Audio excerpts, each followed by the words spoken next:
অনেক ইনভেস্টর মনে করেন ডেলিভারি বাড়লেই শেয়ার ভালো, আবার কেউ কেউ ভয় পেয়ে যান যখন ডেলিভারিটা কম দেখেন। কিন্তু বাস্তবতা হচ্ছে ডেলিভারি না, ডেলিভারির পরিবর্তনটাই সবচেয়ে গুরুত্বপূর্ণ।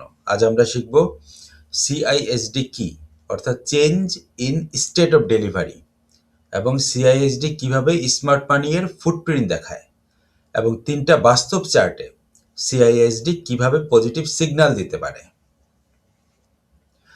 তো সিআইএসডি মানে হচ্ছে change in state of delivery, যেটা আগে বললাম। আরও সহজভাবে বললে ধরেন দীর্ঘদিন লো ডেলিভারি থাকার পর হঠাৎ ডেলিভারিটা বেড়ে গেছে, মানে ভলিউম স্পাইক হয়েছে। অথবা দীর্ঘদিন হাই ডেলিভারি থাকার পর হঠাৎ ডেলিভারি কমে গেছে, অনেক দিন ভলিউম বেশি ছিল, হঠাৎ করে একটা স্টকের ভলিউম পড়ে গেছে। তো এই যে পরিবর্তন একটা স্টকের, এই পরিবর্তনটা বলে দেয় মার্কেটে অংশগ্রহণকারীর আচরণটা বদলাচ্ছে। স্মার্ট মানি অ্যাক্টিভ হতে শুরু করেছে অথবা ইনঅ্যাক্টিভ হতে শুরু করেছে। গুরুত্বপূর্ণ কথা হলো সিআইএসডি নিজে কোনো বাই বা সেল সিগন্যাল দেয় না, বরং এটা একটা আর্লি ইনফরমেশন টুল হিসেবে আমরা ব্যবহার করতে পারি। তাহলে কথা আসতে পারে সিআইএসডি সবচেয়ে ভালো কাজ করে কখন? যখন প্রাইস কনসলিডেশন বা একটা বেস তৈরি করছে তখন। আরেকটা হচ্ছে ট্রেন্ড এক্সট্রিম বুলিশ বা বেয়ারিশ নয়। আরেকটা বিষয় হচ্ছে ভলিউম ধীরে ধীরে ইমপ্রুভ করছে, তখন সিআইএসডিটা ভালো কাজ করে। এই অবস্থায় সিআইএসডি অনেক সময় ভবিষ্যৎ যে একটা মুভমেন্ট হবে এর প্রস্তুতিটা দেখায়। এখন চলুন বাস্তব চার্টে যাই।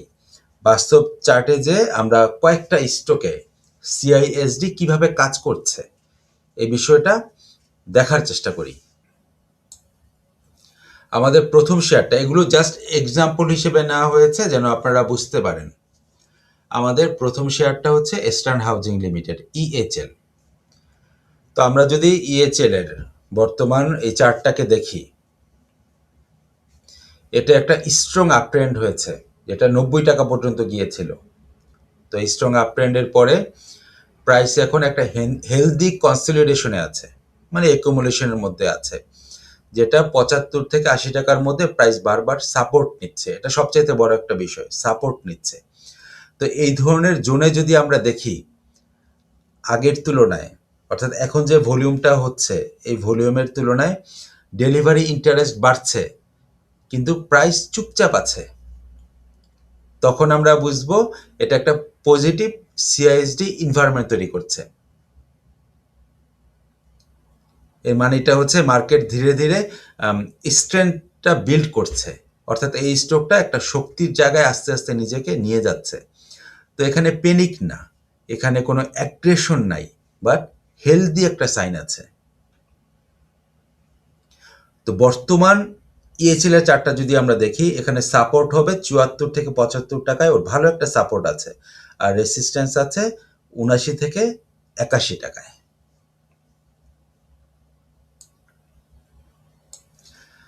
আমাদের ভিডিওর পরবর্তী স্টকটা হচ্ছে নাভানা ফার্মা, যেখানে একটা বেস ফরমেশন হচ্ছে প্লাস সিআইএসডিটা ইমপ্রুভ হচ্ছে, change in state of delivery.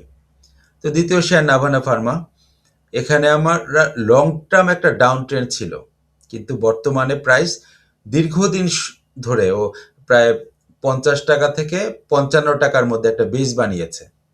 Price রেঞ্জটা হচ্ছে 50 থেকে 55, এই জায়গায় একটা বেস তৈরি করে ফেলেছে।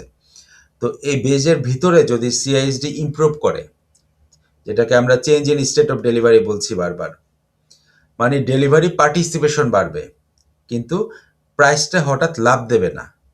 পার্টিসিপেশন বাড়বে কিন্তু প্রাইস হঠাৎ লাভ দেবে না। এটা সাধারণত একুমুলেশন টাইপ সিআইএসডি নির্দেশ করে। মানে নাভানা ফার্মার বর্তমানে এরকম হচ্ছে যে ভলিউমটা বাড়লো, যেটা দুদিন আগে আমরা দেখেছি, কিন্তু প্রাইসটা বাড়েনি। তার মানে হচ্ছে নাভানা ফার্মা একুমুলেশন হচ্ছে, চেঞ্জ ইন স্টেট অফ ডেলিভারিটা একুমুলেশন পর্যায়ে আছে। এটা ইমিডিয়েটলি কোনো র্যালি দেবে না, বরং ফিউচার একটা স্টেবিলিটির জায়গায় ও নিজেকে নিয়ে যাচ্ছে আস্তে আস্তে। তো বর্তমানে যে নাভানা ফার্মা যে প্রাইসটাতে আছে, ওর স্ট্রং বেস তৈরি করেছে 50 থেকে 51 টাকা, ওর কাছাকাছি একটা রেসিস্ট্যান্স আছে 57 থেকে 58, আর মেজর রেসিস্ট্যান্সটা ফেস করবে ও 64 টাকায় যে। তো 64 টাকার উপরে যখন ক্লোজ দিতে পারবে এই স্টকটা একটা আপ ট্রেন্ডে চলে যাবে, বুলিশ অবস্থায় চলে যাবে।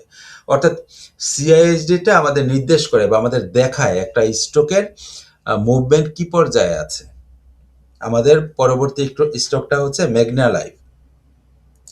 মেঘনা লাইফের সিআইএসডি যদি আমরা দেখি, চেঞ্জ ইন স্টেট অফ ডেলিভারিটা যদি দেখি, ও রিকভারি ফেজে আছে প্লাস সাপোর্ট নিচ্ছে, যেটা আমরা এই চার্টটা পরিষ্কারভাবে দেখতে পারি। একটি লং কারেকশন হয়েছে মেঘনা লাইফের, এবং লং কারেকশনের পরে প্রাইসটা ধীরে ধীরে রিকভারি ফেজে ঢুকছে।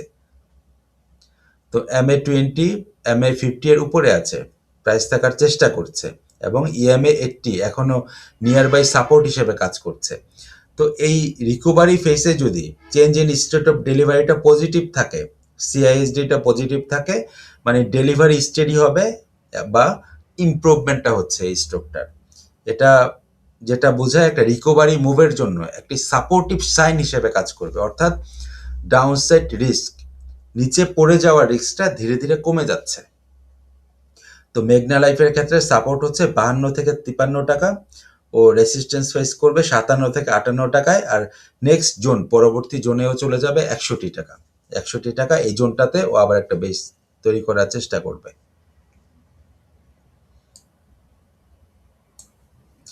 এখন কথা আসতে পারে এই তিনটা শেয়ার থেকে আমরা change in state of delivery এর আমাদের কমন যে লেসনটা হচ্ছে, যা শিখলাম আমরা, এটা কি হতে পারে? এই তিনটা চার্ট থেকে আমরা একটা কমন জিনিস দেখি, সেটা হচ্ছে সিআইএসডি সবচেয়ে শক্তিশালী হয় যখন মার্কেটটা শান্ত থাকে, প্রাইসটা আগে বেস বা কনসলিডেশন বানায়, তারপর ডেলিভারি বিহেভিয়ার আস্তে আস্তে বদলাতে শুরু করে। এটা কোনো ইনস্ট্যান্ট প্রফিট সিস্টেম না, বরং এটা আপনাকে ভুল জায়গায় এন্ট্রি নেওয়া থেকে বাঁচাবে। আমরা যদি একটা ফাইনাল ভার্ডিক্ট ক্রিয়েট করার চেষ্টা করি, সেটা এরকম হতে পারে, সিআইএসডি আপনাকে শেখাবে মার্কেটটা যেটা করে বা একটা স্টক যেটা করে, আগে কিন্তু প্রস্তুতি নেয়, প্রস্তুতি নেবার পরে পরে যে প্রফিটটা দেয়। ইএইচএল, নাভানা ফার্মা বা মেঘনা লাইফ, এই তিনটা শেয়ারই দেখাচ্ছে চার্টে ওর একটা ভালো স্ট্রেংথ আছে, বা স্ট্রেংথটা আস্তে আস্তে বিল্ড আপ করছে, পজিটিভ একটা সাইন আছে, নয়েজ নাই, সবচাইতে বড় বিষয় হচ্ছে। তো ভিডিওটা যদি আপনার চার্ট আন্ডারস্ট্যান্ডিংয়ে একটু হলেও ইমপ্রুভ ঘটায়, অর্থাৎ আপনি একটা শেয়ার যখন কিনছেন, কেনার আগে বুঝতে হবে স্টকটা কোন পর্যায়ে আছে। তো এই ভিডিওটা যদি আপনার কেনার ব্যাপারে বাই ডিসিশনে কিছুটা হলেও সাপোর্ট দেয় বা হেল্প করে, তাহলে ভিডিওটাতে লাইক দেবেন এবং সাবস্ক্রাইব করবেন আমাদের @stock.biniyog চ্যানেলটি। কারণ এখানে আমরা ভয় নয়, এখানে আমরা কোনো স্টক দেই না, আমরা যেটা চেষ্টা করি বোঝার মাধ্যমে শেয়ার বাজারটা সবাই মিলে শেখার চেষ্টা করি। আর এই ভিডিওটি শুধুমাত্র শিক্ষামূলক উদ্দেশ্যে, বিনিয়োগ সিদ্ধান্ত নেওয়ার আগে নিজ দায়িত্বে বিশ্লেষণ করবেন। ভালো থাকবেন। আসসালামু আলাইকুম।